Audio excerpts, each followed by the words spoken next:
We have seen that the lax method is stable if the current condition is satisfied, but it has some problems as we have seen. There are like three different cases that we can distinguish on based on the value that this parameter c times delta t over delta x is taken.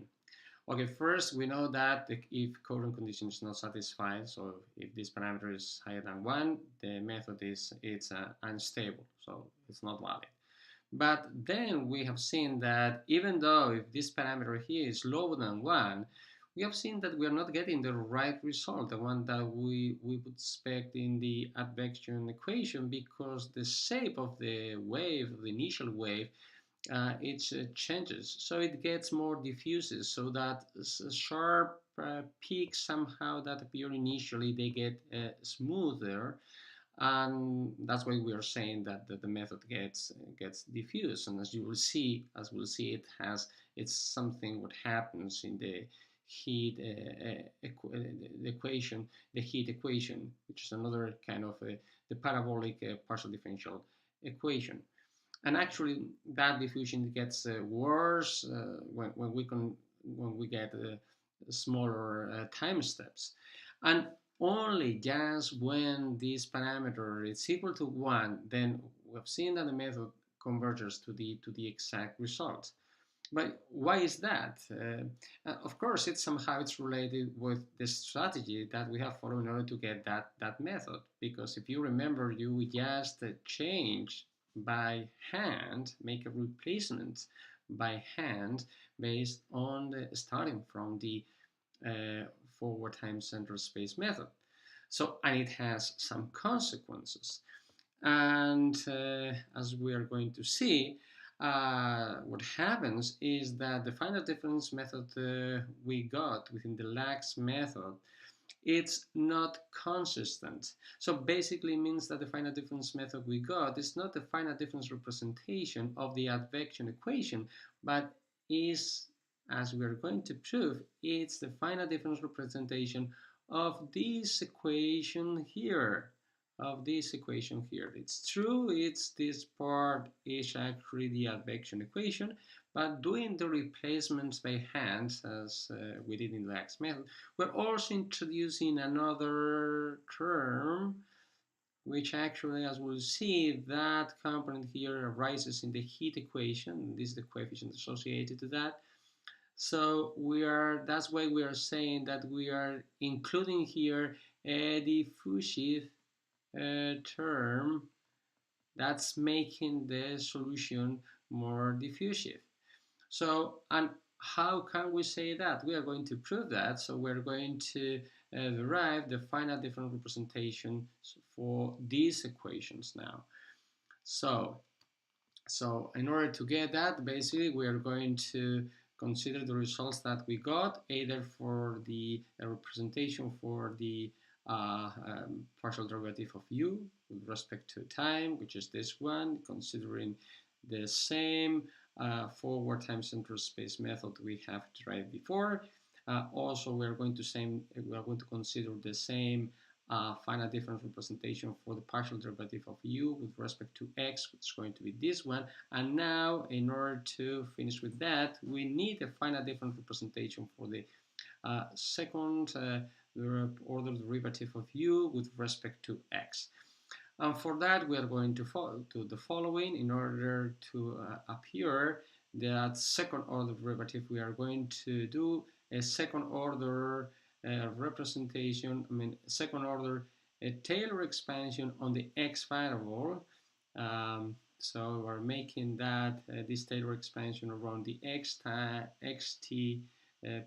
x position and t time, and in order to get both an approximation for the u function evaluated at position x plus delta x and time t, and another one in order to have an approximation for the u evaluated at position x minus delta x and time t.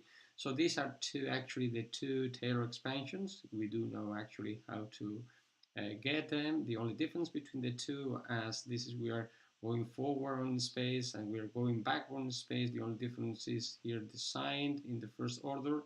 The second order actually is going to be the same because they are going like the square of delta x.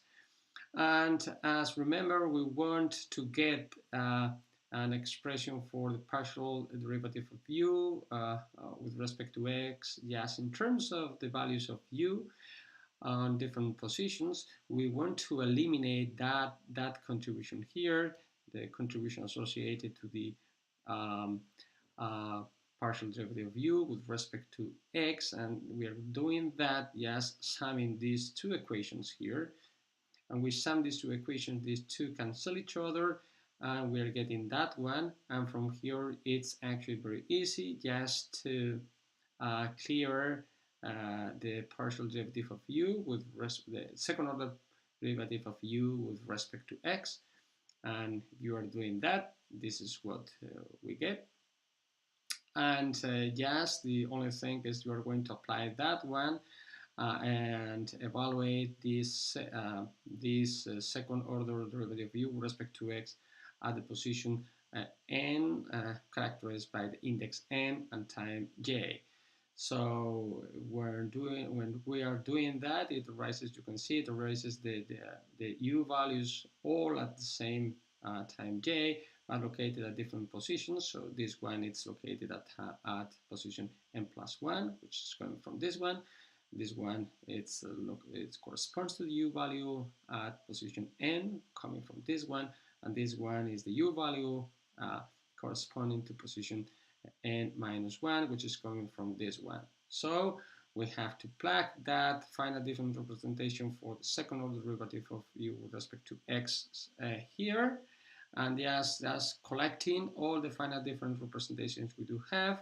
That's very easy. Yes, what you have to do in order to get the finite difference representation, we just need to clear the expression for the u evaluated at index n at the next time step. As you can see, all the rest are evaluated at time j. So, and this is the finite difference representation that we do have, just clearing that value here. So as you can see, that actually corresponds to the Lax method, which actually is proving that when you are making that replacement by hand, that even though it seems a priori that's not a very big modification of the method, we are actually changing the equation that we are getting. So, and therefore, we are not consistent because the finite difference representation that we're doing, when doing that replacement, will correspond to this equation here. So the main message from here is that we have to be very careful whenever we are making some change is not satisfied, it's not, if it's not based on some mathematical principle, because otherwise we might not be consistent. And if we are not consistent, then we are not solving the equation that we have initially, but another equation, as it happens here.